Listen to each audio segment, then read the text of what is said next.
Hold up. This is just boring and pointless. Who wants to watch this middle-aged, overweight, ugly white man walk around an art gallery with crazy jazz music playing? I saw enough of that at the Regal mystery movie that played on October 13th, 2025. And that movie was The Mastermind. In 1970, Mooney and two cohorts wander into a museum in broad daylight and steal 4 paintings. When holding onto the art proves more difficult than stealing them, Mooney is relegated to a life on the run. Rated R. If you have seen the trailer for The Mastermind, good news, you've seen just about every piece of action that exists in the film. The remaining footage is probably some of the most boring and pretentious filmmaking that I have ever seen. Before we get into it, remember to like the video and subscribe to the channel for all of your mystery movie reviews. Josh O'Connor plays James Blaine Mooney, our main character. He is unemployed and viewed as a kind of loser by his friends and family. It's mentioned that he has some kind of carpentry skills that he doesn't use to find a job. Instead, he turns to stealing paintings. If this sounds familiar, it should. It's similar to the title character in the film Roofman, last week's Regal mystery movie, played by Channing Tatum. However, James lacks the charisma of the Roofman. Part of that is from the writing, the other part is from Josh's acting. Josh spends most of his scenes looking like it's his first time on set, not really sure of what he's supposed to be doing there. Honestly, it wasn't a great performance. The rest of the cast is supporting, and I mean that in the loosest terms possible. The film lacks meaningful dialogue, which seems to be some kind of trend recently. I don't know if that's the new artsy shtick, but I don't like it. Alana Haim plays Terry Mooney, James's wife. She's pretty much there to just round up the children and whisper her disappointment to James. The Mastermind has quite a bit of nearly inaudible whispering dialogue. And for a film with so little talking, it doesn't help the plot. The movie opens up on a family trip to an art museum. James, Terry, and their 2 sons, Tommy and Carl, are walking around enjoying all the paintings. The couple trades some weird glances throughout the scene. We see James steal a small figurine from a display and pass it off to Terry, and then they leave. It was all super slow and meandering. James and his friends plan an art heist at the same museum days later. They pull it off, but one by one, the team gets picked up and questioned, forcing James to flee the area. The rest of the film follows James while he's on the run from the law. Or better yet, on a leisurely walk from the law. It's really slow, because I thought the beginning of the movie was slow enough. But at this point, it's almost going backwards. The pacing seemed to be one of the most complained about aspects of the film,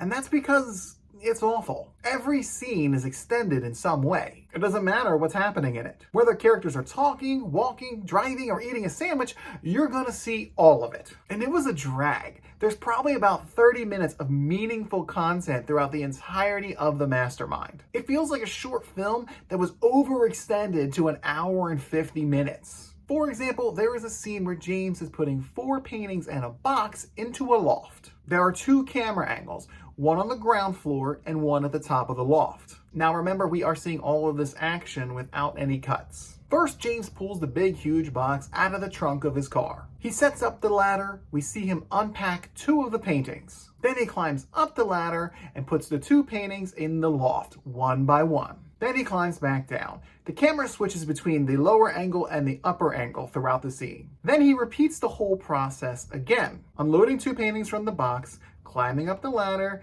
getting to the top, putting the 2 paintings on top of the other 2 paintings, and then climbing back down. Because you have to bring the box up to the loft as well, which is exactly what he does next, struggling to get it up the ladder. Once he gets to the top with the box, he slowly loads each painting back into the box, one by one. Once they are all stored, he seals the box and exits the loft. This scene takes over 5 minutes, and I know that probably doesn't seem like a lot, but it's 5 minutes of this monotonous action. Why does the audience need to see every single footstep on these ladder rungs? The short answer is, they don't. But this kind of shot happens throughout the entire film, unnecessarily extending the runtime. In another example, we see James forging some documents, and instead of the camera panning in to see what he's doing on the desk, it starts to do a 360 rotation around his hotel room, showing the audience the walls, a TV, more walls, and then back to James as he finishes the documents. And again, the question is, why? Now, these type of lingering shots were more popular back in the late 1960s and early 1970s. For example, The Exorcist had quite a few, showing a character walk down an entire city block. Or even in recent movies that take place in the same time frame, like the 2023 film The Holdovers. There's a shot in that film of the main character walking across the entire quad of the campus. It is a slow shot that can produce tension or anticipation when used well. But in the Mastermind, it's being used all the time. I found myself begging the camera to please cut to the next shot,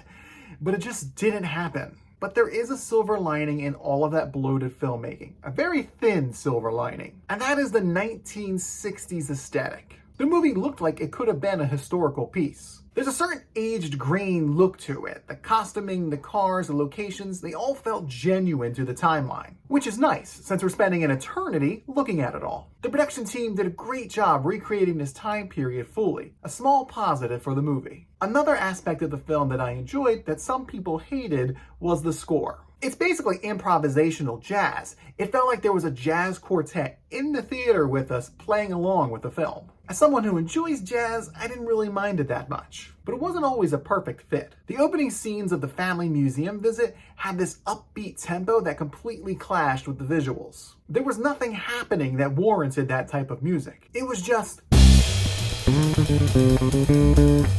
continuously as the characters mulled around the museum. The musical complement does get better as the movie drags on. The music starts to better connect with the emotionality of the later scenes. In the end, the Mastermind felt pointless. Every character felt like they were on anesthesia, battling to stay awake. Everyone and everything is so slow, and that excruciating pace leads nowhere. What is the message of this film? That some men can't be satisfied by a normal life? Somehow James has a 4-person family, 2 cars, and a house. What is James trying to achieve? Recognition, fame, infamy, or just to make some money for the family he doesn't seem to actually care about? Why do members of the family wear these pins with a blue and yellow letter F? There is some anti-war and pro-war sentiment sprinkled in, but it's not even enough to get a reaction from people.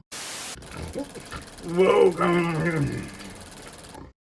There's also some odd, possibly unintentional commentary about the only African-American character in the whole movie who's just so unstable and he can't control himself and just has to commit crimes, like robbing banks. Plus, the ending of the film is so abrupt and inconsequential. There was no payoff for sitting through the 2 hours of nothingness. And the R rating? A few unnecessary curse words. But apparently this is writer and director Kelly Reichardt's style. She makes long, slow films with characters that don't do much. There's allegedly themes of the human struggle and human experience, but in The Mastermind, it looked like she forgot to put that in. Overall, The Mastermind feels like an overly drawn-out short film that continuously overstayed its welcome. The snail's pace plot, the sleepy characters, and the overall lack of any meaning left the audience really bored. Well, the half of the audience that was still there when the credits rolled. Everybody else left early. And it's for these reasons that I am giving the Regal mystery movie The Mastermind